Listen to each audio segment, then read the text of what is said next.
नमस्कार, एनलाइन न्यूज देख रहे हैं आप और मैं हूं आपके साथ साइना सिंह। बात करेंगे राजनीति की बड़ी खबरों के बारे में।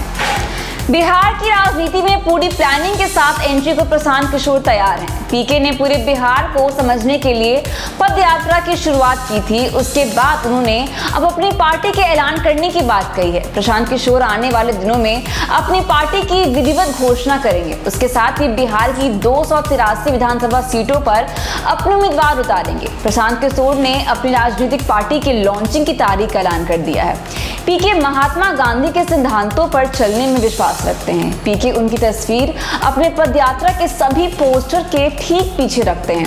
अब पीके महात्मा गांधी की जयंती यानी 2 अक्टूबर को अपनी राजनीतिक पार्टी की लॉन्चिंग करेंगे। इससे पूर्व पीके कह चुके हैं कि वे बिहार विधानसभा की सभी सीटों पर अपने उम्मीदवार उतारेंगे। उन्होंने संगठन का विस्तार काफी सोच समझ कर किया है। पीके के एक्स अकाउंट पर बिहार के सभी जिलों में प्रखंड स्तर तक कार्यकर्ताओं को पद आवंटित कर दिया गया है। उसके अलावा पीके ने कहा है कि वे अगले साल होने वाले विधानसभा चुनाव के लिए पूरी तरह तैयार हैं। प्रशांत किशोर का कहना है कि आगामी विधानसभा चुनाव को लेकर वे 21 नेताओं की एक कमेटी का गठन करेंगे जो पार्टी से जुड़े सभी मामलों को देखेगी। ध्यान रहे कि आज से 2 साल पहले प्रशांत किशोर ने अक्टूबर की 2 तारीख यानी गांधी जयंती के मौके पर ही जन स्वराज यात्रा की शुरुआत की थी। वे पिछले 2 साल में बिहार के विभिन्न जिलों में 5000 किलोमीटर से ज्यादा की यात्रा कर चुके हैं। प्रशांत किशोर हमेशा बेरोजगारी, पलायन और नौकरी के मुद्दे पर लोगों को समझाते हैं। प्रशांत किशोर लोगों को उनके वोटों की अहमियत बताते हैं। प्रशांत किशोर लोगों से अपने बच्चों का भविष्य संवारने की अपील करते हैं।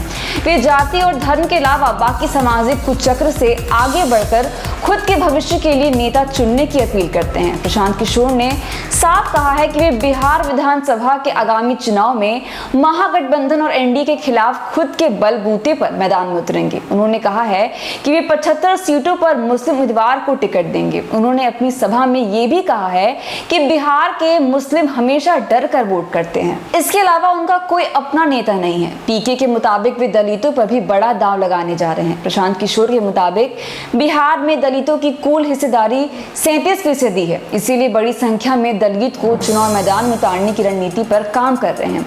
आपको बता दें कि पीके की सियासी यात्रा मुख्यमंत्री नीतीश कुमार के साथ शुरू हुई। उन्होंने जेडीयू में प्रशांत किशोर को बड़ा पद दिया। बाद में किसी बयान और अनबन की वजह से पीके जेडीयू से अलग हो गए। हाल के दिनों में प्रशांत किशोर ने नीतीश कुमार और एनडीए के खिलाफ कड़ा बयान दिया है। प्रशांत किशोर ने कहा है कि आगामी चुनाव में जनता नीतीश और लालू यादव के 32 साल के शासन को उखाड़ देगी।